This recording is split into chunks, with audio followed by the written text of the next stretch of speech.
What's shaking, everybody? Welcome to a Wednesday edition of House Divided. Happy Valentine's Day, man. Hope everybody has had some candy, some love, some kisses, some hugs, maybe some flowers, a Valentine's Day card, whatever it is that your thing. I hope you got some sex. Hey, let's be blunt about it.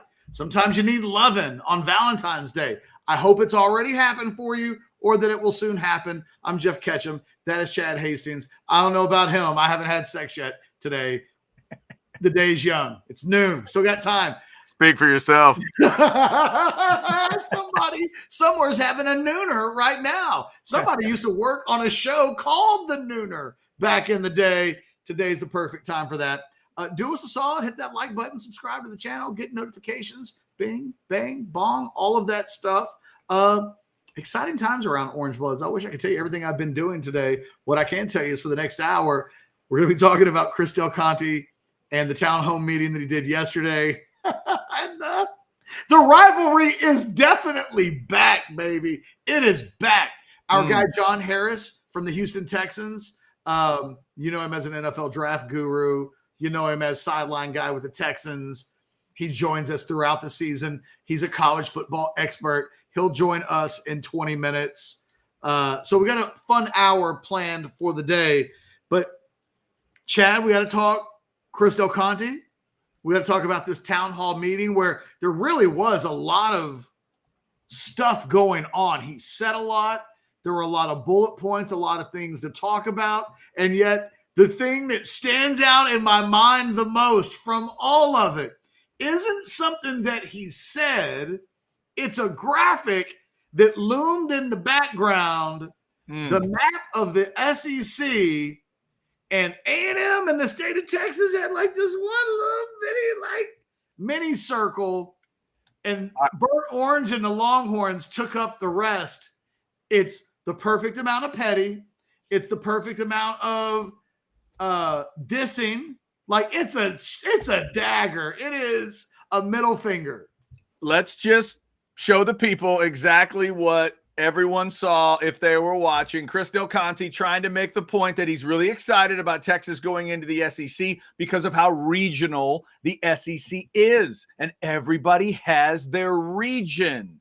And then this is where he went. This is where he went, Jeff Ketchum. Now, I mean, it's there, right? I think. So first off, the touch of giving every single region a little Longhorn GPS pin. I do enjoy that. But let's be honest. Let's look at this map. Just focus on the A&M part, Catch. Clearly, they are not giving any credit for Houston, but did they even get to Snook? Like, did we even get to Old Dime Box? Is Caldwell even involved here? I was about to say, I think I see Caldwell in there. Is Madisonville a part No, of that it? does not reach Madisonville. I'm pretty sure of that. I know we're not in H-Town. I'm just trying to figure out. Oh, my God. That is so great. It is one of those things that when it was created, you know the person who created it giggled. Oh, my God. Now, I will say this. For those map nerds out there, if Doc Hastings is watching this, Catch, he's not mad about the A&M diss. He's mad that this is one of the laziest maps anyone's ever drawn. If we're going to draw Florida and you're going to draw Texas, get it right. If you're going to do that, do it accurately. It's a very sloppy map to start with. Oh, no, the Aggies. I hadn't noticed, Chad, but now that you've mentioned it. I mean, look at that. I'm trying to look at seriously. People that live in the Gulf of Mexico area of Texas will tell you, Catch, that's not what it's like. Panhandle's fine. Out West Texas, you're good out there. That's what it looks like out in El Paso. But Catch, if you drive the coast of Texas to go to the beach, that's not where you drive. That looks like a map of what it would look like if the Gulf of Mexico started to flood Texas. By the way, if we look at Mexico, what is that long orange thing under Florida? It's not islands. Is that one big sandbar? What's going on there? Yeah, they took some liberties when it came to some My things. 9-year-old Hendrix would be furious Yeah, right. because he's a big maps guy, and how do you get Kentucky, Missouri, and Tennessee that right, and you get Texas and Florida that wrong? You have somebody from Missouri make it had to be somebody not a native of Texas who is a native of Missouri. Yeah, like come on, that would be that's the real nerdy thing. But back to the issue at hand, Catch. For anyone who believes that the Longhorn side of House Divided does not care, can't get petty, and maybe had forgotten about little brother, holy smokes, are they ready to go in 2024? Every day that we get closer to the rivalry resuming, little things like this excite me to no end, Chad. I agree. There's a level of pettiness there. You do it because you want to annoy the rival. You do it because you know Aggies get upset about all kinds of little trivial things, and to have the state of Texas in full burnt orange and to treat A&M like it's just this little bastard that gets not even a slice of the pie. They got like a little crust, and that's about it.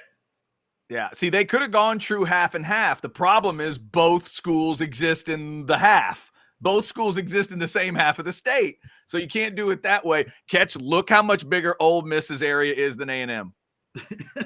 I mean, seriously, folks, look how much bigger Vanderbilt's is than A&M's. Like, if you don't think Texas is trying to make a point here, you are missing it completely. It is bash you over the head with this graphic.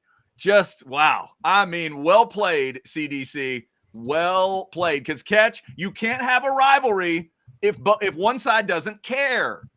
You can't. Just ask people in Lubbock. You can't have a rivalry if both sides aren't into it. And this tells you, look at CDC down there in the lower left. Look at that gesture. That left-hand gesture is awesome. That is, dude, I am wearing this suit like not many could wear it. I'm about to gesture up to this map, and that A&M logo barely gets to the outskirts of Bryan. Like, It's not even in East Texas. No, dude, Lufkin ain't in that circle. He didn't hit. That ain't Lufkin. Dude, he didn't hit Knack. There's no way. Beaumont, nothing. I mean, it's so great. What had to have happened, Chad, is that they clearly had a meeting, and someone said, how big of a location space do we want A&M to have in this graphic? And someone said, well, is it going to extend to DFW? Oh, God, no. Hell no. Oh, Lord, no. We might not get past the George Bush Library. They were like, well, what about – definitely not Houston, right? We don't want to concede that. No, that's all burnt orange. What about East Texas? No. Not even East Texas. That's important to us. Yeah. Here's what they did, Catch. They double-checked and said, hey, Doc and Sylvia Hastings, where do they park when they walk into games? Let's go about 20 feet past that, and we're good. Somebody said, well, what about Bryan? And I feel like somebody in the room was like, no, we can't. And then someone said, no, guys. Come on. We have to show a little respect. We won't get to I-45 or anything, but we'll show. We'll show. But that's what I'm saying. Like, they gave him Bryan College Station. I think Caldwell is in that little circle. Oh, my God. No Madisonville. Can't have it all. Highway 6 to Caldwell. That's what they did. Oh, my God. That's so great. That is so great. And it has completely overshadowed everything else for me that Chris Del Conte said last night. Because he said some interesting things. First of all, he absolutely seemed to confirm that Texas A&M and Texas will play in 2025. Mm-hmm. And You and I literally had that discussion yesterday, and we were talking about, well, next year, are they just going to flip it? Are they just going to everybody that you played in 2025 is now off the schedule, or 2024 is now off the schedule, and we're doing the other schools on the, I don't know, like, but what he said last night was that we're going there, they're coming back, like that's going to happen. And I'm glad that happened. They talked about facility improvements and went through all of that. And, you know, they talked NIL, and I thought it was interesting, some of the NIL discussion. One thing that doesn't seem to be happening, they're definitely not giving up foundation money to NIL. Well, that's a weird one, isn't it? They're like, oh, give to the Texas One Fund, but it is not coming out of anything that we're doing. And he hid behind the loyalty points, but they could just say, hey, they could actively tell people, hey, from now on, send 5% of your foundation money to the NIL fund, Texas One. And like, that's how we're circumventing this, is we're telling people, give 5% less to us or 10% less to us and give that to the Texas One Fund. That did not happen. No. But there was a lot of stuff that happened last night. Not just that graphic. Not just the graphic. I'll tell you one thing that jumped out to me, Catch, and I know it jumped out to you a little bit, and feel free to jump into the specs chat. We know we're going to have a lot of thoughts coming in today. Oh, God. Here's a good one from Cotton. Barely got past the dry bean. You're right. Yeah, it's just headed down the old Texas Avenue there, or down into the North Gate. Perfect. So I think one of the things that jumped out to me, Catch, in terms of, again, the game itself and House Divided, is Chris Del Conte talked about wanting to move the game from Saturday to Thursday. Now, a couple things, my reaction to that would be multifold. Number one is I don't think Chris Del Conte makes that choice. I know he's got power, but the SEC ultimately is going to figure that part out. And what I hope they do is realize the game needs to stay on Saturday. I want them to put the Egg Bowl on Thursday. I want them to put the Iron Bowl on Friday. And I want them to leave that game where it is. I've experienced an A&M game Saturday after Thanksgiving. It's cool. It gives everybody a maximum opportunity to go family one day, go full tailgate Saturday. It'll be a highlight game. You know they're kicking it at night. There's no way this game is going to kick at 11 in the morning. We all understand that. Let that full day happen on Saturday. So that jumped out to me, Catch. He said his goal was to have it on Thursday. I'm not one of those guys. I'm not one of those it's got to be on Thanksgiving guys. What do you think about the game and what day it should be played? Anything but Thanksgiving. I don't really care. Friday, I like it best on Saturday. That's college football for me. Mm-hmm. Don't mess with look, the game was on Thanksgiving every year, and everybody made it work.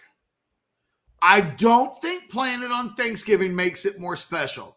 That's what you say to yourself out loud to justify playing it on Thanksgiving. Makes it more special. No, it doesn't. It means you don't get to spend time with your family. It means you miss all of the NFL games. And once the NFL added the third game, the primetime game on Thursday night, why fight it? Yeah. Why? Yeah, good point. Do they play that Ole Miss Mississippi State game? It's lucky if I flip it over during commercials. Yeah. In actuality, Catch, that's a great point. I think they should move those other two to Friday. I agree. To be fair, especially with Ole Miss being as good as they're going to be this year, that's a relevant team this year in a major way. I don't know what Mississippi State will be by the time we get to Egg Bowl. I'll bet you that Egg Bowl is going to matter to Ole Miss. It's just the chicken, Sandman. You're right. That's just the chicken. That northern part of it is the northern part is the back door, and that southern part is where they keep the snake. You're absolutely right. You know what, Catch, though? I think that this one may have gotten it. Our man Harish might have nailed it. CDC is saying that's what the flagship looks like. Could it have been a response to Mike Elko to Mike Elko's comment about being the flagship university. Of course, all of these things are petty right? little daggers aimed as a response to all of these things. Yeah, good call, Harish. I think that was a shot back across the bow. Like, oh, really? Oh, really? Okay, well, we're going to tell you what our concept of what we are versus what y'all are footprint-wise. Here's the way we see it. And your footprint is, it's like a toe. It's a big toe. Yeah, from the intersection of University in Texas all the way out to West Campus. That's about it. That's about all we'll give you. Actually, I'm thinking of like my big ass Fred Flintstone big toe, and that is not a big toe. No, that might be like Della Reese's pinky toe that got shot off in Harlem Nights. Oh my God! We found her pinky toe. It's so entertaining. I just got to show it a few times. We're just going to show it. We're just going to show it a few times during the show, kids. I mean, really, the sheer wonderful UT arrogance of that picture is just brilliant. It's brilliant. I love that Vanderbilt gets more of the state of Tennessee. Catch that graphic is treating Vanderbilt like they're Auburn. It treats them like they're Mississippi State. It treats them like everybody in Tennessee would tell you, well, you know what you do at birth, you just pick Vols or doors. That's how we do it here in Tennessee. Like, no. I love that they gave thought and respect to every school in the SEC except for Texas A&M.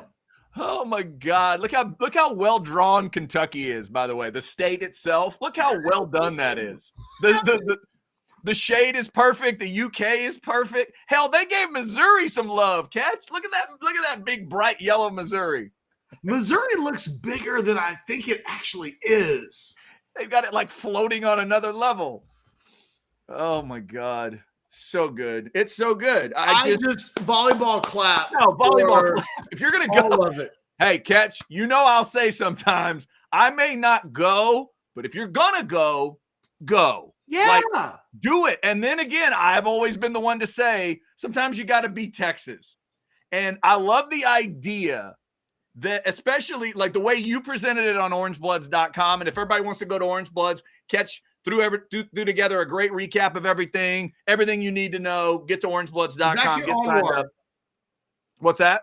It was actually Anwar. Anwar, my bad. Anwar got it set up because Anwar went and covered it for Orange Bloods last night. But if it was all presented in that order, would be great too. If they ended with that, like if they waited and waited and waited and he was just excited about. And our last slide, like I think that would have been the best if he got to hit it like that. So yes, well done. Chef's kiss to Texas because it shows you how much they care. Just like Catch, when you pan the crowd at an A&M sporting event, what are you going to see? Tons of upside down Longhorns. They could be playing anyone. They could be playing Vanderbilt. They could be playing Houston Christian. They're going to be doing it all day long. That was the Texas version of the upside down gig'em. That's their version, right? It's not apple for apple, but it's as close as they're going to get to doing kind of the same thing. That is absolutely the way to say it. Absolutely the way to say it. All right, Catch. Are you about ready? I'm born ready when it comes to Mr. Football John Harris. Woo, got to do it. Perfect timing because yesterday it was announced that 11 Longhorns are going to hit the combine. So we're going to talk to John about those guys, how he thinks they will do, and whatever else we can think of. With real quick, yeah, Chad, they got a Hall of Famer in Houston now. Oh, that's and true. John got a chance to interview him yesterday. That's true too. We probably do need to ask him at least one Andre Johnson question. Good time to be a Houston Texans fan. No doubt. No doubt. Ladies and gentlemen, that is John Harris right there. J Harris Football on Twitter. Check out footballtakeover.com as well. John, how are you? I'm doing well. Actually, Catch, it was literally 35 minutes ago that right in this chair right next to me right here, Andre Johnson came in and talked with Mark Vandermeer and myself. And it's always fun for Mark. I know it's always fun for me, but Mark was the voice of the Hurricanes back from 1999 through 2001. So he had 3 years with the Hurricanes, and that just coincided with Andre being in Coral Gables at that time. So they've known each other, all those years back. In fact, only 1 year did Mark not call Andre's games. And that was 2002, the first year of the Texans franchise. And Miami had that undefeated year, got beat by Ohio State. And that's the only year that Mark has not called games for Andre Johnson. So sitting in here with Mark was really cool. It's always cool when we get a chance to catch up with Hall of Famer Andre Johnson. So, yeah, just like about 35 minutes ago, he was just sitting right over there chatting it up. And, if you know Andre, he doesn't say a whole lot.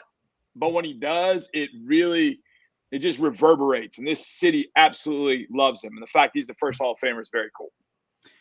John, so we've got we know JJ's going in soon too. It's just a matter of time whenever he's eligible. He's got the makings of first ballot Hall of Fame stuff. But Andre Johnson's in. So now the Texans have Hall of Famer. They've got reigning Rookie of the Year. I saw the Super Bowl odds on Monday morning for this upcoming season. And I was like, looky there, the Houston Texans not in that 50-1, 60-1 category. They're now like in the 20 to 25-1.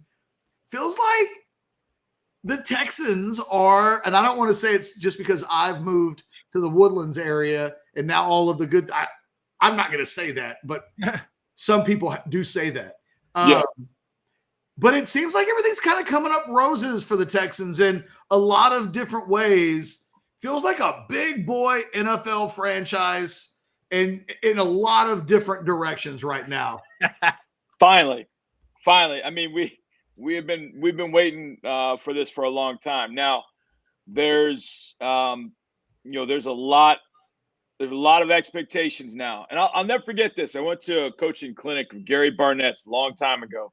It's my first few years in coaching, and I remember Gary Barnett at Northwestern had a great year in 1995.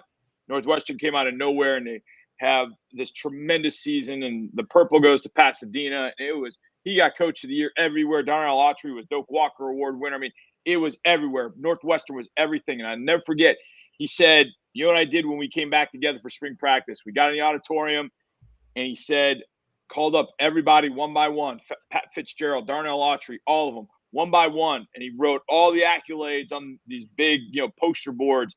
And all the team, yay, everybody. And they said, okay, go put it in a trash can. And they walked off the stage, and at the end of it, they lit it on fire and said, 1995 is dead, gone, buried. What do you do in 1996? And I think that's kind of where the Texans are. There's so many accolades and so many great things happening that, okay, you're going to have to leave 2023 as a magical season, man. The games that we played were unbelievable. CJ was incredible. We're playing primetime games at the end of the year, and Catch, I would have taken 60-1 last year. We couldn't even get 60-1. It was ridiculous. I don't even know that we would have gotten ranked on the CFP playoff odds, but things started happening. And then obviously CJ, Will, Tank come in, this rookie class comes in on top of some really good veterans, and you put it together and you have this great season. But you got only as far as every other Texans team has gotten. That's the divisional round. What gets you over the top? Now you play first place schedule. Now you play Buffalo, Kansas City, and Baltimore. 2 of those at home. That's good. But you play a tough schedule. You play Dallas, up in Dallas, because you finished in the same spot as Dallas. So you've got a tough schedule. Then you match up the NFC North. So that means trips to Green Bay and Minnesota. So, there's going to be a lot of expectations based on what the Texans did this year, and how you deal with them and how this organization deals with them is going to go a long way. So, it's funny when you kind of start talking, there's a part of me that kind of just cringes. Like, it was such a great season, but okay, we've got to take it to another step. We got to go well beyond where we were. And how does that happen? Good offseason, good draft, obviously, free agents, all that kind of stuff. But, can you put it together to do more than what was a magical season? And that obviously is going to be the point. And hopefully DeMeco Ryans takes up, CJ and Will, all the accolades, puts them in a trash can and said, what are you going to do in 2024? Because that's really the mindset they got to have going forward. But we got cap space. We've got our GM, our coach, and our quarterback for however long. They're top 5 in all arenas, I think. And so that gives us an opportunity, and that's a great starting point. But you have to learn to deal with expectation. And now you got to beat the big boys on the regular, and that's got to be something that we do regularly is beat those big guys, Baltimore, Kansas City, Buffalo. We got to beat all those teams. So if we can start doing that, then I can start feeling really good about what this team might be able to do in the future. John, don't be afraid to flex now. I like that flex. Show me that flex again. We'll give you the solo flex. Come on, solo flex. Give it to me. Yeah, that's what I'm talking about. Do you know, now, I mean, you guys can understand this because you've both had your schools go through some down years, and there have been some tough points in those down years. I don't even know that the last 3 years were down years. I think there's probably a term like below that. And as one of the two voices mainly that people hear, locally in Houston, Mark Vandermeer and I were we just got raked over the coals. And we're trying to be as positive as we can about this team, and we're just getting destroyed. So it was hard from that standpoint that was to deal with all that. And so when we beat the Colts and got in the playoffs, we're down at the buses, and Mark Vandermeer and I just, we hugged. And it was like, that was, we had to do that because we just had to let it all go. And now we feel like we're back in the NFL and we're back where we need to be. And that's exactly, hopefully what, like, as you guys outlined it, we're a big boy football team again. And now we feel like we're back in the NFL. We got a little echo problem, I think, going on Catch's end. So, I'll mute you while you figure out the echo there. Talking with John Harris. John, we wanted to obviously get into some discussion with you on the Longhorn guys that are headed to the combine. There's a batch of them, not quite a bushel maybe, but it's a big batch of 11 guys going in. As you start to size them up, how do you start to put them together? I'd want to start with the defensive linemen because I've always been kind of a more of a defensive guy, but there are stars all over the place. How do you start to stack these guys up, and how you tell somebody to watch them in Indy? Well, the one guy that might have I don't want to say the trickiest question, but I think kind of the momentum of where Jonathan Brooks is in his rehab, because 32 different teams are going to have an opportunity to kind of look at that knee, to test it out, see where he is in his rehab, what's the timing. That's going to be hugely, hugely important, to be honest with you. So I think Jonathan Brooks won't work out. He might bench. I don't know. There's probably 3 or 4 running backs over the past couple of years that have benched, but where is he in his rehab? I mean, that obviously is going to be massive. Then it becomes your fast guys. Mitchell and Worthy in particular. Are they going to run? And when they run, what do they run? Are they going to save it for their pro day? And, there have been times in the past that like Alabama guys haven't run because their pro day is like a week after the combine. So they just wait another week and just do it at pro day. So I think that's the other thing. Then we got to see whether Tandre Sweat gets on a scale or not. Because at the Senior Bowl, he decided, nope, not getting on the scale. I guess he had some Winchell's that night and he didn't want all that showing. So, what kind of shape is Tandre in now? I didn't think Tandre was in great shape by the time he got to the Senior Bowl. I think I'll put it this way. I think he can be in better shape.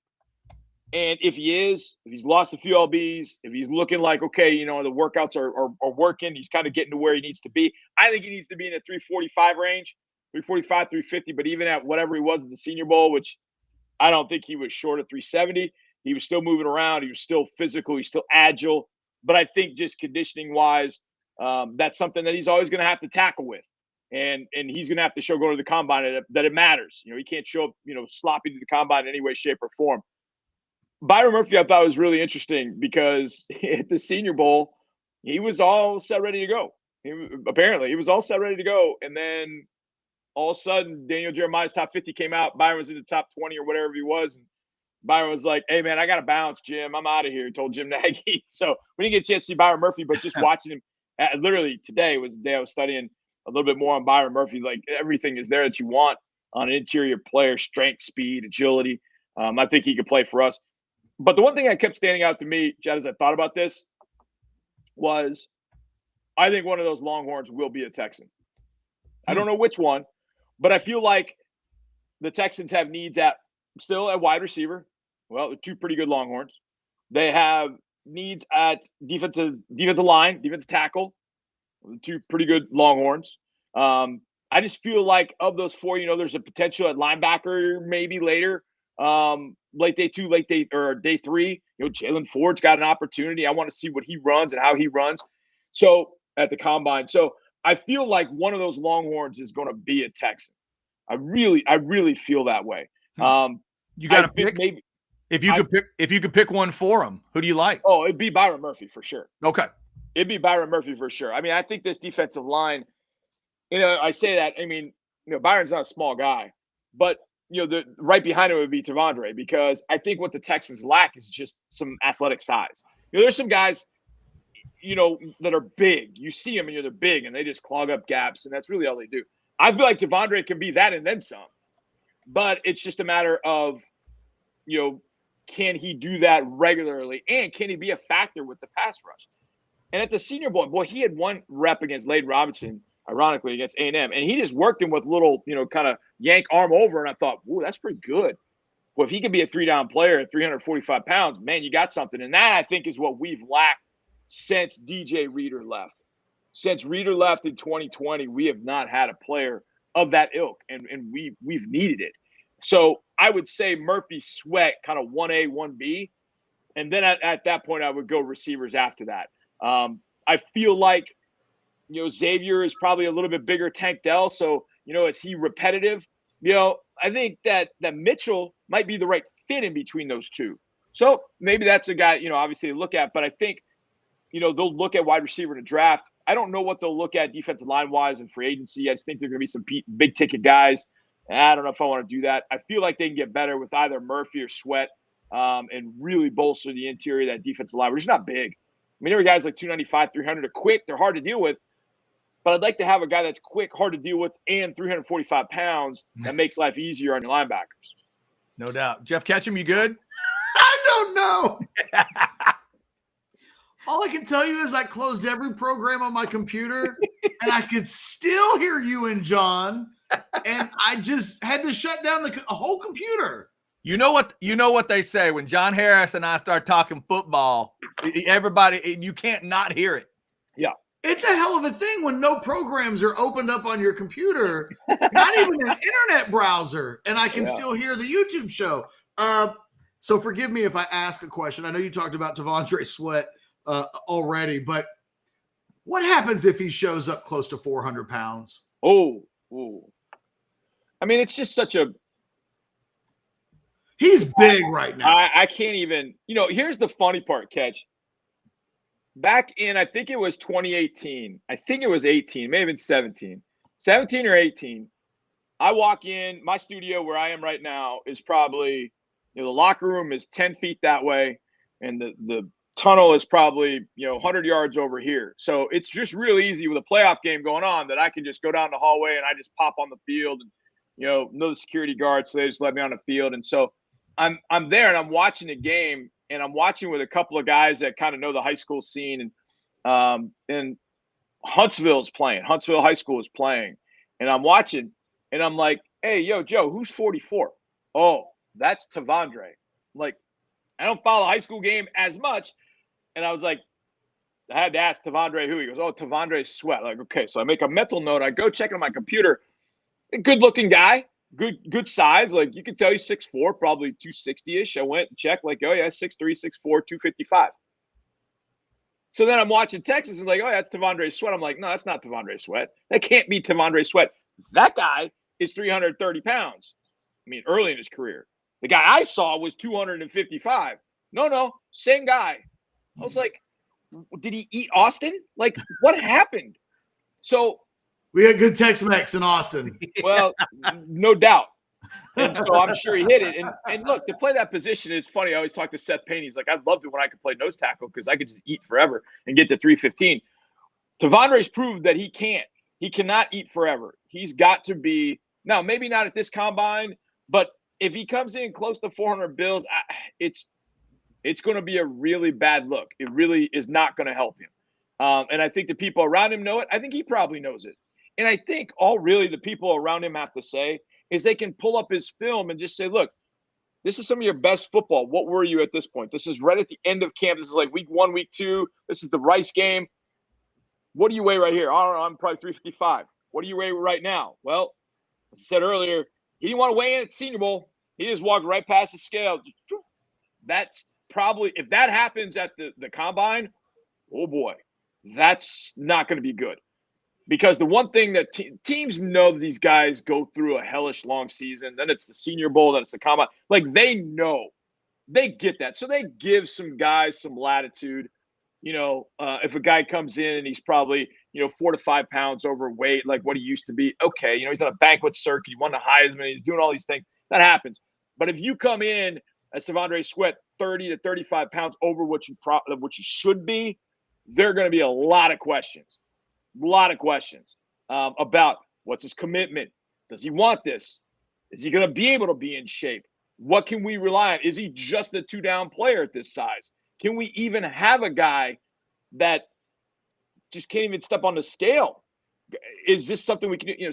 So they're going to have to go through all those questions. I don't want to even hear the vitriol or the head shaking and like, oh my God, what's going on? I just hope that he got done with the Senior Bowl. He went back to work and just started getting his body right. And I can tell you, and because people say, well, he's just a big guy. I've seen guys come in that are just quote unquote big, but you look at him and go, that is not an NFL body. That is not.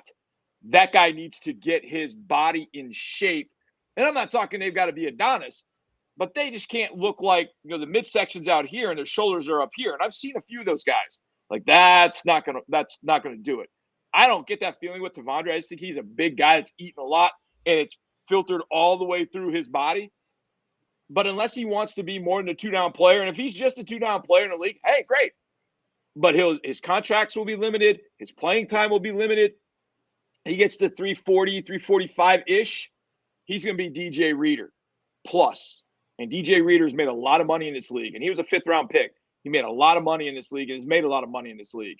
And that's what Tandre Sweat can be and then some. But he's got to get himself in shape to be able to do it. John, in terms of, let's kind of go to the other end of the list, if you will, because I've heard a lot of discussion about Kelen Robinson and will he get drafted? He got the invite to the combine in this NFL. You talked about Jonathan Brooks, obviously on the high side of the discussion. But for Kelen, what does he need to do in Indianapolis to get some attention? And do you think that's a type of guy that, from what you've seen, and it's kind of limited in spots, but do you think he can become a drafted guy? Yes, because his flashes are bright. His flashes are very, very bright, number one.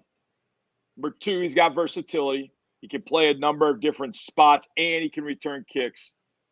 Now, why is returning kicks with a cast on his hand? I don't know, but he can return kicks. We know that. In some schemes, he might be able to play kind of a pseudo fullback role in certain schemes, and some there might be some roles for him in that way. So there's a lot of versatility. I think there's a lot of athleticism. There's not a lot of tread off the tire, so that's always going to be interesting. But when he goes to the combine, run well. That will help. Just test well in general. But when he sits down with an NFL team and he gets an interview, he has to ensure, he has to pound the table for himself and say, guys, I'll do anything. What is it you want me to do? You want me to be a gunner? I'm a gunner. We were talking about Andre Johnson a little while ago, Hall of Famers, number 3 overall pick. There's actual video evidence of Andre Johnson running down as a gunner early in his career. Wow. So if a guy like Andre Johnson can do it, that's where Robinson's got to look at and say, hey, that's what I have to do. And you have to have that mindset of, look, I want to be great. I want to be a great running back at the next level. But the perception is right now, you are a kind of jack of all trades, kind of a weapon X, can do a lot of different things. Lean into that. Because once you get in the building, and God, I can't tell you the number of guys I've seen. And I'll start with Arian Foster. Arian Foster had a terrible reputation in Tennessee. I've heard the story from our scouts. Arian Foster had a 1st-round grade from our scouts. But every single round, they just kept passing on him because they had this little red flag next to his name. Well, they got to the undrafted, and Arian hadn't been drafted. And so one of the scouts said, hey, Rick Smith, I'm going to go get this Arian Foster guy. And they went and got Arian. And when Arian stepped into the building in 2009, what do you want me to do? I'll go down special teams. I'll do what you need me to do. And it developed into Arian Foster. Now, I don't know that Robinson does all that, but it's just get in the building. And you get in the building starting at the combine. And you assure them, yes, I can be what you want me to be. I can be a special teams. And then accept that role at least to start. At least to start. And then when you get your opportunities to tote the rock, then every single run for you at that point becomes a Super Bowl run. You run like you're facing Oklahoma in the fourth quarter and there's 2 minutes left and you have to get in the end zone. Like every run has to be that way. But you have to sort of accept where you are, where you're perceived to be right now. Assure the NFL staffs you're going to be on time. You're going to do all the little things. As crazy as it sounds, be on time, be in the first row for meetings, stay extra, work with the special teams coaches, do everything humanly possible. That will earn you reps, but you have to assure them when you get to the combine that you are willing to do that. If you step in there and you say, man, I was better than Jonathan Brooks. I should have been starting, man. That should have been me. I should have been that. No. You go in there and you say, Brooks is a fantastic back. I learned a lot from him. He's a great teammate. Love being around him. I'm very confident in my abilities, but I'll do whatever you want and need me to do. I want to be with this organization. I want to be in the league, and I'll do that for you. And then when you get to camp, then you haven't lied. You go in and you do everything. You're talking with the special teams coach. You're staying late for meetings. You're staying late to watch film. You're going in with whoever the star running back is on that team, and you're like, hey, we can watch film together. And that's the way you can build it. And I've seen so many players go from day 3, and they're just special teams guys, to all of a sudden, boy, they're getting third down reps, to, oh, man, maybe we should give this guy a little bit of a look, to by the end of the year, maybe not as a rookie, but maybe a second-year guy, they're in there starting and they're, 10 for, 65 in a big ball game and they beat the Steelers. I've seen that happen a lot of times. That's what Robinson has to accept for his particular lot in life right now.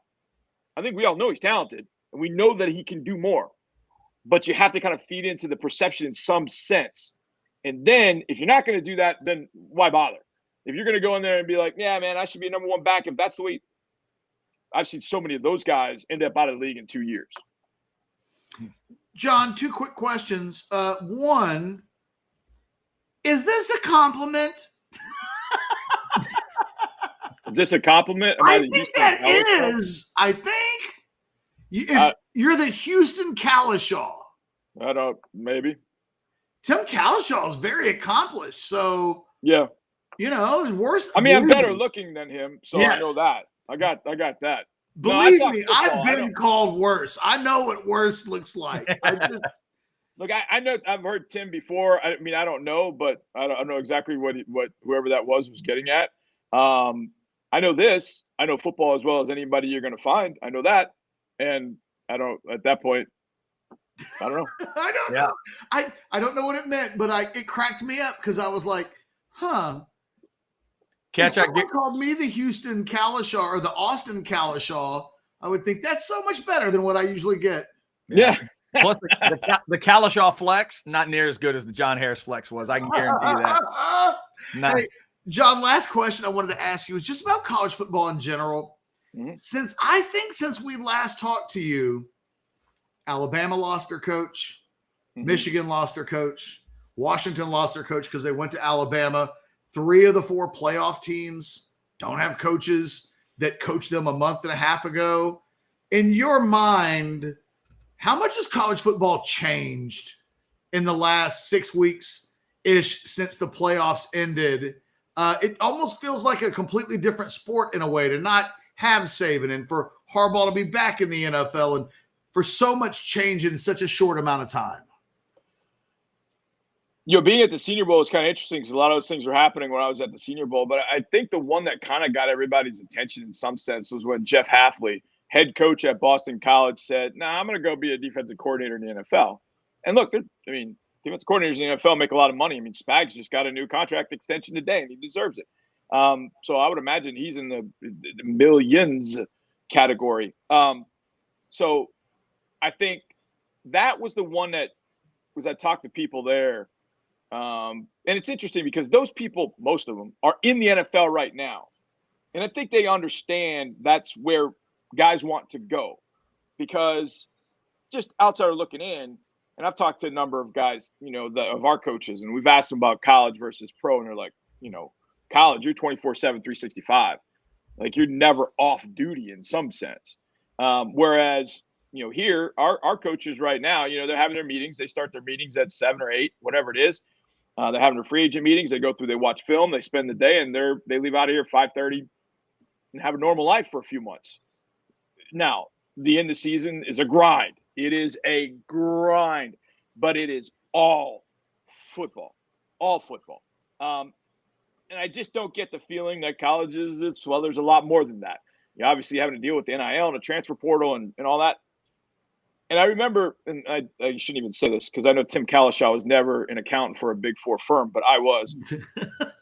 I used to work at Ernst & Young a long time ago. And when I was at Ernst & Young for a little bit, it happened to coincide with what was going on at Enron. Now, I was in North Carolina at the time, but it happened to what was going on at Enron. Well, the SEC, not the SEC, not the conference, but the SEC that does work on legalities and firms and companies and all that kind of stuff, decided they were going to go way overboard with all these different rules and Sarbanes-Oxley stuff and all this that was going on. And I'll never forget, we had a partner, and the dude was I think the mandatory retirement age for a partner was 65, I think. And he was 63. So he was 2 years short of mandatory retirement. And all this Sarbanes-Oxley stuff came up, and he just went, I'm out. I'm not dealing with this. I don't want to deal with this anymore. And so he went down to his beach house in Wilmington, and that's where he's lived through the rest of his life. He just didn't want to deal with it anymore. And I always remember that, like, yeah, I get it. And I feel like there are some coaches that are just like, I don't want to deal with that stuff anymore. I just want to coach ball. And that's kind of the way I looked at Chip Kelly. I was having a conversation with a few of my friends. And they're like, why do you think he did it? And I said, well, as the head coach, you probably coach what? In college, probably a little bit more, but like 15 to 20% of the time. Chip just probably wanted to call his ball plays. He's probably done with UCLA. He probably didn't get the support he probably felt he needed. He's getting raked over the coals last year in the Pac-12. They were like, 8-4, 7-5, whatever it was, in a really good Pac-12. I mean, we found out Pac-12 was really good last year, and he was taking heat for that. And he's like, why put up with it? Go call ball plays. If the offensive coordinator, he meets once a week with the media. That's it. He has to recruit, but, if you're going to be in college, you're going to have to recruit. So I think that's kind of where it's going, that if you want to coach, you want to end up being where it's just football. And I feel like, the NFL provides that. Now it's making it more and more difficult to get here. But I think that's where coaches are like, man, I don't want to mess with this NIL portal stuff. And we don't know where it's going. I think until they really kind of get a handle on, the NCAA does, on a handle on, okay, let's step back and reassess. And I'll be the first to tell you, I don't want the players to lose in this at all. But I want some guidelines so that everybody can kind of be on the same page.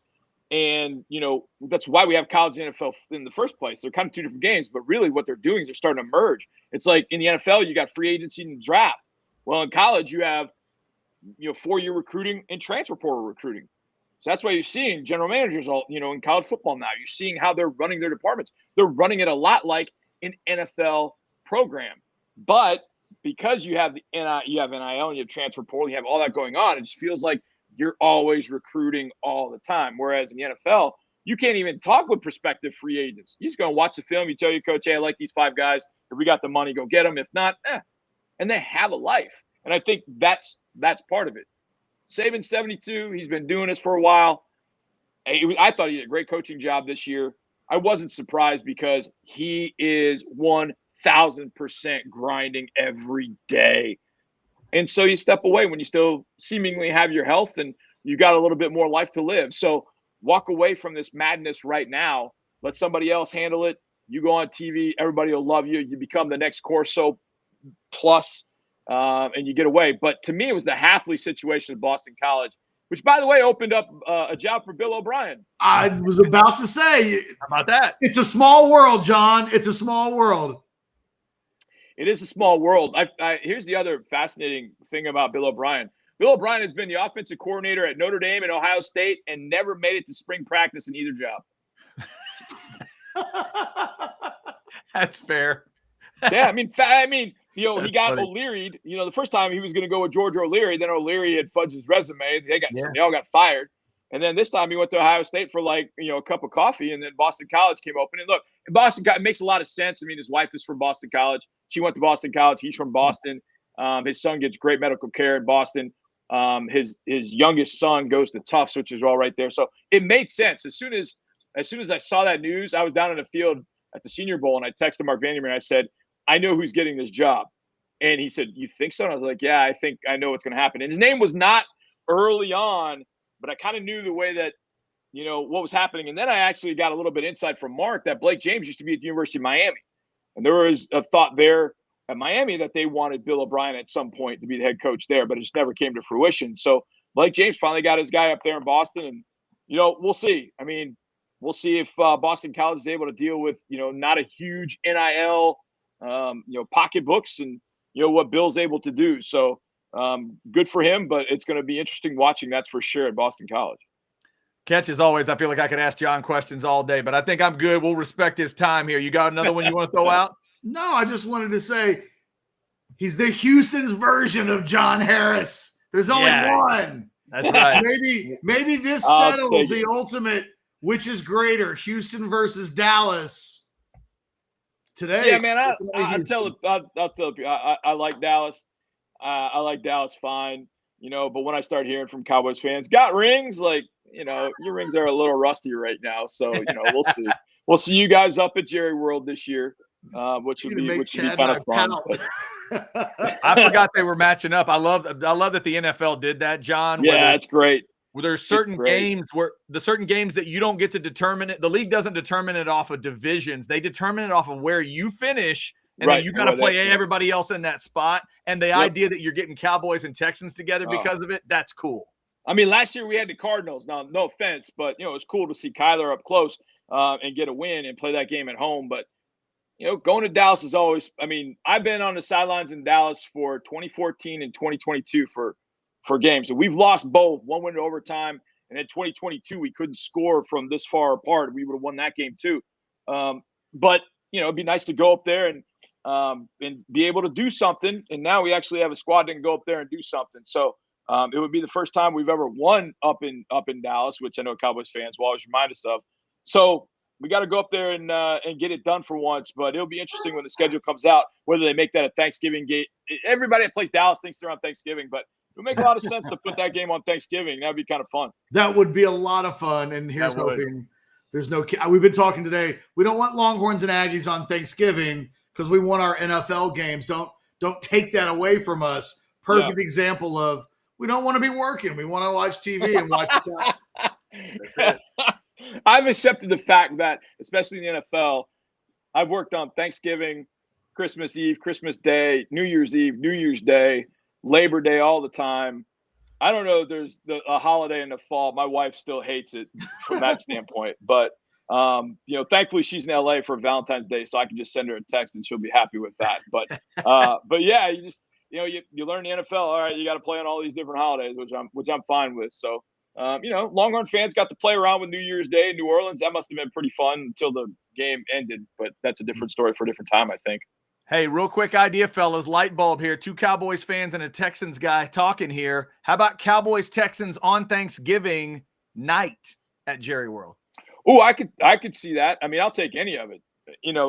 I'll take any of it. I mean, the one that people in our building, Mark talked about this. He actually thinks it'll be a Sunday night game. Maybe not Thanksgiving, but just a Sunday night game. Yeah, it's got to be prime time. Got to be prime time.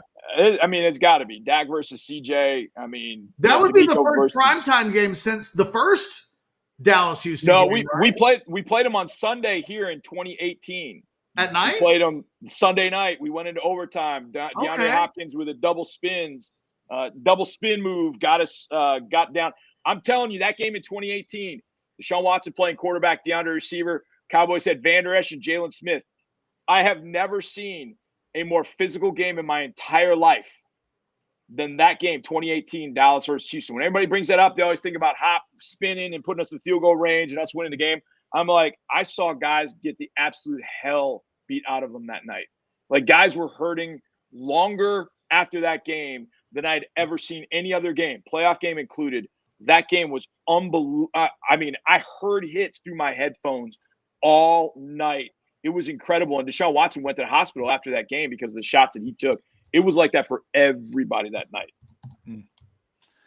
Good stuff as always. John, we could talk to you forever, but we will try not to here. But we thank you for your time. Thank you for your time. Of course. Both flexes and all the conversation. Thank you, sir. Yes, if you run into Tim, tell him he's the Dallas John Harris. That's it. That's it. Thank you, John. Oh, that's fantastic. John Harris, everybody. Sorry, Catch. I inadvertently turned you off for 1 second. Thanks to John Harris for his time. We do appreciate that. All right, Catch, let's catch up here a little bit. Before we do anything else, why don't you tell the folks about My Perfect Franchise? 2024 is underway. We're almost to Valentine's Day. People might love, a new plan. Well, hey, you want to start living the dream? Give the Valentine's Day to yourself that keeps on giving the whole year long and maybe the rest of your life long. Contact Andy at andy@myperfectfranchise.net or 404-973-9901. The information is right up there. It's real simple, man. You've been thinking about starting your own business. You've been thinking about living the dream. This helps you do that. He will help you find your dream and make it come true. You can be the man that you've always wanted to be. And by being the man, I mean no bosses. You're the boss. You run your business. And you do it forevermore. Like that is the dream, and that's what he helps people do. Reach out to Andy. He's a great dude. This doesn't work unless it works for you. It's not like it costs anything in the door. He's going to talk to you. He's going to work with you to make sure that it works, that he makes sense for you. And then if he does, then you're on your way to potentially running your own business, having your own LLC, doing your own thing, and changing your life. It's the best Valentine's Day potentially that you can give to yourself today. House Divided on a Wednesday. Thanks to John Harris for his time. So, Catch, just let me check in with you because you're a Cowboys fan like me. Did I just talk some blasphemy? The idea that the Cowboys could play on Thanksgiving but not during the day? Like, do you need it to be one of those normal times, or could you go with a night game? I mean, I could. Because I love as that long as idea. there's no Texas game at night. Right. As long as we get what we want with House Divided, right? That goes to Saturday. That stays put Saturday. How cool would that be? Let the Lions have a 12 or a 3:30. Put two other teams in the other slot. Let somebody else have that experience during the day. And you're talking about C.J. Stroud, Will Anderson, coaches of the year, rookies of the year, everything of the year coming into Jerry World on a Thanksgiving night. That'd be awesome, man. That's just me. Amen. Amen. Yeah. Okay. All right. I'd forgotten. It's the opposite of blasphemy. Yeah. Okay, good. I'm just making sure because I could almost hear like old school Cowboys. I got to have my noon kick, Chad. I got to have it. But I just making sure. Just making sure. Well, because then it would be less of a distraction around Thanksgiving Day dinner. Right. That is always awkward because I go to Heather's families for Thanksgiving. Mm-hmm. And they're all doing family stuff. And I swear to God, this year, me and one other guy sat on the couch and watched the Cowboys play. And we were the only two. And we were like bastards for it, because it was like everybody's doing family things and mingling. And even when the food was served, I went and got my plate and went right back to the living room and sat in front of the television. Yep. That's it. I do the same thing. My wife's side of the family, it's almost like, well, and I have that built-in excuse of I've got to watch the game. But yeah, every football fan is looking at the game. Everybody else is trying to focus on the food. So we'll hope for that. We got buy or sell coming up here in just a couple of minutes. Let me remind everybody real quick about Deep Eddy Vodka. There's the Deep Eddy Vodka tasting room. It is out there in beautiful Dripping Springs. It is that time of year, kids. We get some awesome weather. You get some great days to get out there. Friends, family, get your groups together. We go out there for friends' birthdays. It's a great thing to do for family. They've got Crimson Creek Smokehouse Barbecue on site. Man, it's just a good time. Flights of vodka if you want to do some sipping. You want to do the cocktails. The Dreamsicle is my favorite, but they'll do all kinds of different ones. You want to do like a Long Island iced tea vibe with the sweet tea vodka? Oh, yeah. They got one of those for you. get on out there to the Deep Eddy Vodka tasting room. It is a good, tasty time out there in Dripping Springs. All right. We are just about ready for, I think, a little buy or sell. Catch, are you ready for buy or sell, or you still need a little prep time? I mean, I'm going to make it. I got most of it done. So I think even if I were to go first, I can still figure out my last 2 questions while you're answering the first 3 questions. So yeah. We'll make it work. I tell you what, while you take a little bit more prep time, I'm going to let Lisa and the Rabbit tell everybody what's going on over at Specs. Because every time I talk about Deep Eddy Vodka, it always reminds me how much Deep Eddy Vodka I might need to go get at Specs. That's my location for going to get that Deep Eddy Vodka. But if you're not a vodka person and you love your whiskey or your beer or your fine, all that stuff, Lisa's about to tell you about it. They got it all. Here we go. No matter what you're needing, Specs same-day delivery can save the day with our Specs app or online shopping. From world-class wines to hard-to-find spirits and craft beers to gourmet foods, delicious snacks, and spectacular sweets. It's Specs. Cheers to savings. Every time I see that spot, they take those little strawberry cookies off the shelf, or somebody takes something off the shelf and there's strawberry cookies in the background. I want to go try those. I need to go give me some strawberry cookies. It's a personal thing with me. All right, Catch, you ready to roll? I'm ready. Okay. I'm still freaked out about what happened earlier. Yeah, I was a little freaked out too because I heard an echo and thought could be me, but then I'm like, no, not me. And then I muted your mic a couple times to see. I'm like, I turned it off and on. I'm like, no, that's Catch. Something's going on in his room. And you still haven't figured out what it is. I was like, what? Where's this coming from? I closed program. I got like 20 programs open on my computer at any given time. And I couldn't find it. And I literally everything. I even got it was after I left the studio. Mm-hmm. I closed everything down. And I could still hear you two talking. It was a brief nightmare. I'm just happy that I was able to jump out and back in as quickly as I didn't miss ultimately the entire interview when it came down to, God, do I need to just turn my computer off and on? And like, what does that mean? In the end, I made it work. But it was for a moment there, I was losing my mind and I could tell it was on my face. You know, I can tell that you guys were looking at me and I'm like, yeah, it was good. What I enjoyed is even after I muted your mic for a little while, if people would just watch you, here's what they saw. You were going like this. You were like this. And then what? I still don't understand what the hell was happening. That was great. That was fantastic. All right. You want to go first or second here? I will go second today, but I am ready. All right, here we go, Catch. Let's go back to this combine discussion. Buy or sell number 1. Let me put the number of UT players drafted at 8.5, and you are definitely taking the over. Buy. I think all 11 guys that are going to the combine are going to get drafted. Okay. I don't know where Kelen completely goes, but I think he's going to test really well. And, hearing John Harris talk about the lack of tread on the taking off the tires, that's not an insignificant thing. And as he was talking, I started thinking about Jonathan Brooks and wondering, even with the major injury that he's coming off of, he's got very little tread taken off the tires. That, this isn't a guy that shows up from college with 1,000 college carries under his belt. There's a lot of usage potentially still there. In theory, you're getting the best version of him and not the worn down, the best has already come from him kind of version.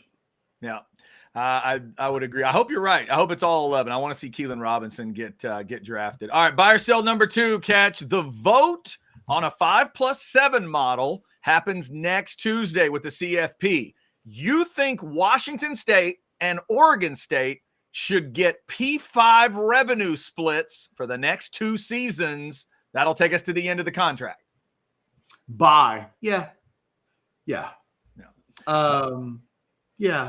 the end, that feels the rest of the Pac-12 teams that went to the Big Ten. I don't care how it happens. Maybe it shouldn't come out of anybody's pockets other than those that have put them in this situation. But yeah, they should get P5 revenue for the next 2 seasons. That could be a wild 2 years if they split that kind of money for 2 years, and then those two teams end up maybe as a G5. We'll see. Next Tuesday is the vote for 5+7. If you're a Texas fan, A&M fan, major Power 5, 5+7 is what you want. That's absolutely what you want. You'd like a little better than that, but you'll take 5-7 over a 6-6. We'll be discussing that one, I'm sure, a couple times between now and then. Buy or sell number 3, Catch. 9 o'clock tonight. Clippers at Golden State. No Kawhi, but you're still in. Sell. I did catch a little bit of Phoenix and whoever the hell they played last night. Was it Phoenix and the Clippers? No, Phoenix. No, they just played Golden State and lost. it was a good game. I caught like the last couple of minutes. Yeah. Sorry, my dogs are barking. There's a guy in the backyard. I have no idea who it is. No, I probably won't. Gotcha. All right, Catch. Speaking of the NBA, buy or sell number 4, NBA All-Star Game in Indy this weekend. Plus on Saturday and half the game Sunday. Sell. I probably won't watch an hour of Saturday.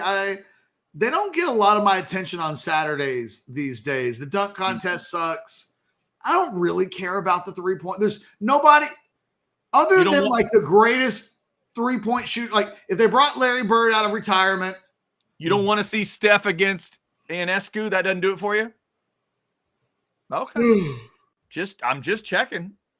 I'll check out I don't know Saturday. what I'm doing Saturday night, but it won't be the NBA All-Star Saturday. And I love the NBA, but no, it won't be.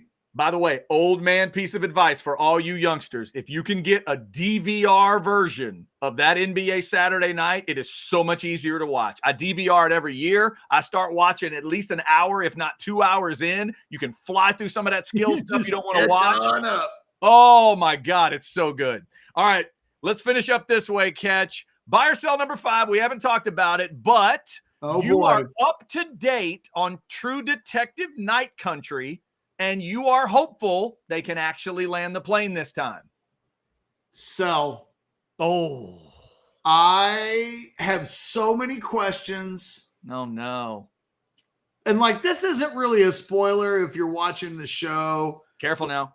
Something happens at the end of episode 4. Careful. On a boat. Careful. And then it just doesn't get addressed at all in episode 5. Not at all. You're thinking to yourself, when episode 4 ends, I can't wait for episode 5 because I need to know what the hell happened. And then episode 5 occurs and it's like it never happened. How? I want to like this show. I mean, I'm in. I'm gonna watch it live on Sunday night. I'm in that much. Like I'm in. But can they land the plane? They got a lot of work to do. Haven't been able to do it yet with all those actors. Let's see if they can do it with Jodie Foster. All right, Catch, what do you got for me? Buy or sell? Buy or sell number 1. The Aggies will have that says a release. Oh, wait. The Aggies will release their own diss track as a response to last night. There has to be a response. I would assume it's a buy. I'm trying to figure out exactly what it is. If it's going to be a billboard or a social media post or the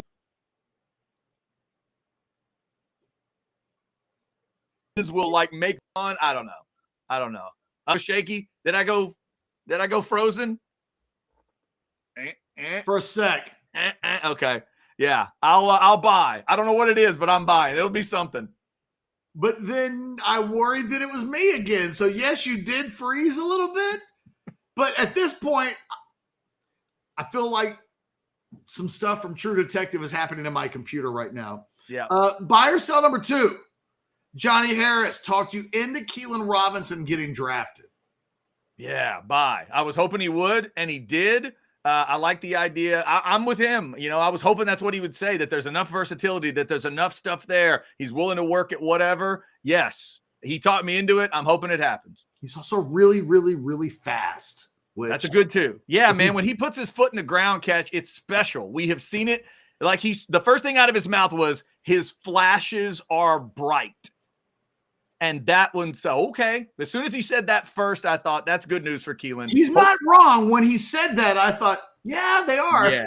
Oh, there's a couple times I can still see him in my head when he gets going and splits a couple defenders. It's special. Buy or sell number 3. Field Yates from ESPN has Adonai Mitchell going number 32 to the Chiefs. And that would be great for both the Chiefs and Patrick Mahomes.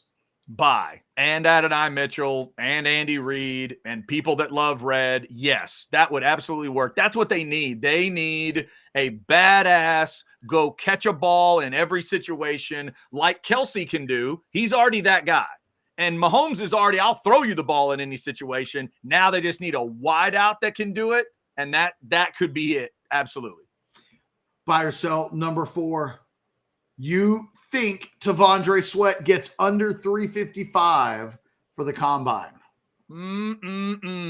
I got to believe, big man. I got to believe, Tandre. Yeah. Do it. Let's buy.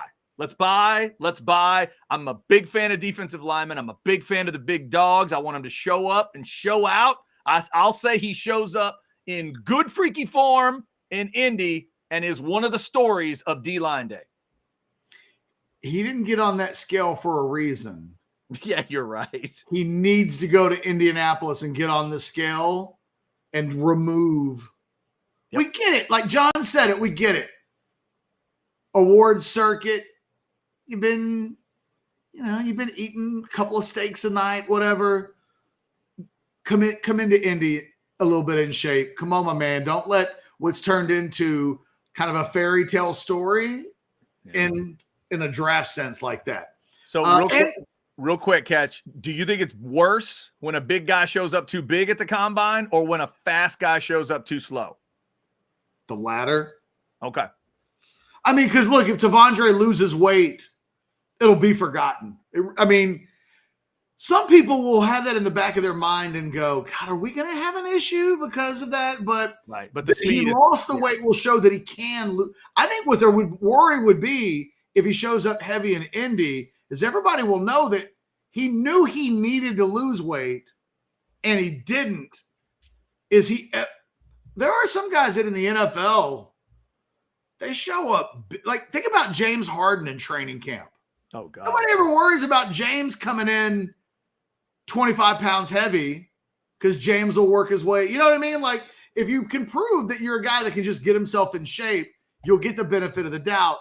Now Tandre needs, I think, to earn some benefit of the doubt. But, people were talking about him running routes as a receiver at the Senior Bowl, and everybody was chuckling. And all I could think was, he's massive. And he just needs to be a little less massive. Word said by a lot of people, including myself. Yeah, right. Buy or sell number 5. It's a hotter than. Yes. I don't know if we've ever done this one before. Okay. Taylor versus Taylor. Oh, good Top grief. stars. All right. Buy or sell. Taylor Swift, hotter than Taylor Dane. I am excited about this one. This is exciting. Tell it to my heart. Okay. All right. Taylor Swift, hotter than Taylor Dane. Prime on prime. Got the image here. Got the image. Boy. You know what? Man's game. Hell of a battle. No doubt. I'm going to have to sell and go Taylor Dane. Interesting. I'm going to sell and go Taylor Dane. Just in today's mood. Tomorrow's mood might be a little different because I am a fan of some Taylor Swift in that Eras tour when she's doing the vigilante shit dance. I think I would buy Taylor Swift if I'm being completely honest. And I think I don't know. Now, it speaks to Taylor Swift's hotness that I would choose her over Taylor Dane because Taylor Dane is hot. Yeah, Taylor Dane is really hot. I'm envisioning both of them now. You know what? Better legs. What's that? I like Swift's legs better. Swift does have nice legs, and since I'm going to go recency bias, I'll take Taylor. Again, I'm thinking of that performance. You get a little bit of the reputation stuff and the black outfit with the, okay. I'll go Taylor. I'll go Swift. Swift over Dane. It's close, though. That's a battle. Y'all go back and look at Taylor Dayne in her prime, man. There are guys right now Googling Taylor Dayne and going, oh. Taylor Dayne was something. I she's like me some incredible. Taylor Dayne. Okay, that's how we do buy or sell. That is it. Buy or sell. Yes, indeed. All right, before we get out of here, Catch, a couple of things. 2 things I want to make sure we do. Thing number 1 is I'm going to tell you about sinus and snoring specialists. Y'all know I love to do it because I love to sleep well. I love to rest well. And I love that my wife is resting well. You can too. Sinus and snoring specialist. That's your QR code. Dr. Slaughter's been doing this over 20 years. So he's got all the latest stuff. Ear, nose, and throat. He's double board certified. That means he's got surgical and non-surgical options others don't have. And he will tell you in no uncertain terms that you should not be taping your mouth shut. Don't do that. Don't read anything about taping your mouth shut and then do that. You need to get to sinus and snoring specialists like I did and get to where you are breathing better through your nose, but don't do it that way. Do it the sinus and snoring specialist way. Trust me, it will be much better. SinusSnoringENT.com. If you want the number, it's 512-601-0303. Sinus and snoring specialist. Feel clear, rested, and healthy. Do not tape your mouth shut. That's today's reminder, not to tape your mouth shut. Don't do that. Don't do that. I wanted to make sure, Catch, that I said that, but I also wanted to make sure that one more time today, we see this. Ladies and gentlemen, Chris Del Conte showed up at a town hall meeting, prepared to flex, and then he did. Someone has theorized maybe this was a response to the flagship comment from Mike Elko. Who knows? You never know. But Missouri's almost as big as Texas. Yeah, I just love, again, back to the details here. In the end, they were like, hey, what's the most important thing we want to do? Oh, we want to make the A&M thing look like it barely gets to snook. Okay, cool. What about accuracy outside of that? Nah, it doesn't matter. Just get Kentucky right. Get South Carolina right. But everything else, like they didn't get Georgia right. They didn't get Florida right. What about Puerto Rico? I mean, yeah, whatever that is down there, that looks more like Greece or Italy. Like they don't care. They don't care about all that. They wanted to make the A&M point loud and clear. I got to be honest. I don't care. Like they did that is all that matters. It made me smile that Mexico's got a hook. It's like a crooked penis or something. I don't know, man. Does it feel like Mexico completely? But Texas, it honestly, A&M is so small in the state that I just don't see anything else. I mean, they almost made the GPS pin larger than the A&M footprint itself.